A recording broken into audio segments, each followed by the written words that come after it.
রাজা সোনাম কাণ্ডের রেশ কাটার আগেই আর এক নৃশংস খুন।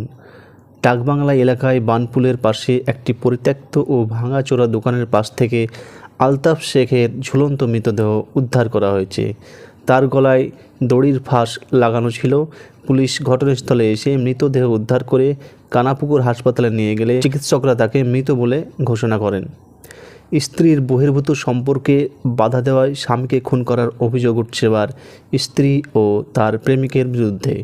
এই ঘটনায় রীতিমতো চাঞ্চল্য ছড়িয়েছে ভগবানগোলা থানার অন্তর্গত সুবর্ণবর্গী ডাকবাংলা এলাকায়।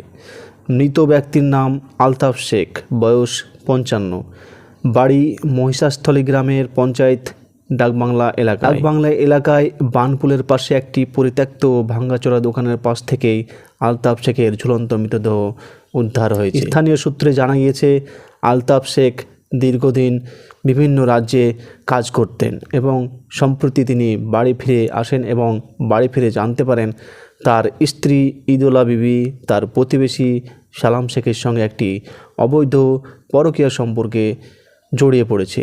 এই নিয়ে গত মঙ্গলবার রাত্রে উভয়ের মধ্যে একটা তীব্র ঝামেলার সৃষ্টি হয়। স্থানীয়রা জানিয়েছেন এবং পুলিশ জানিয়েছেন, অস্বাভাবিক মৃত্যুর মামলায় রুজু করে তদন্ত শুরু করা হয়েছে।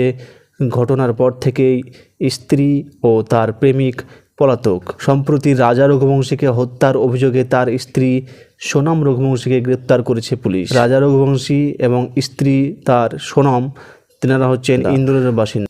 গত মাসেই তারা হানিমুনে গিয়েছিল মেঘালয়। সেখানে গিয়েই স্ত্রী সোনাম খুন করে তার প্রেমিককে নিয়ে রাজা রঘুবংশীকে। পরবর্তী ভিডিওতে রাজা রঘুবংশী এবং সোনমের কাহিনী নিয়ে আপনাদেরকে বিস্তারিত একটি ভিডিও আনবো। চ্যানেলটি সাবস্ক্রাইব করে সঙ্গে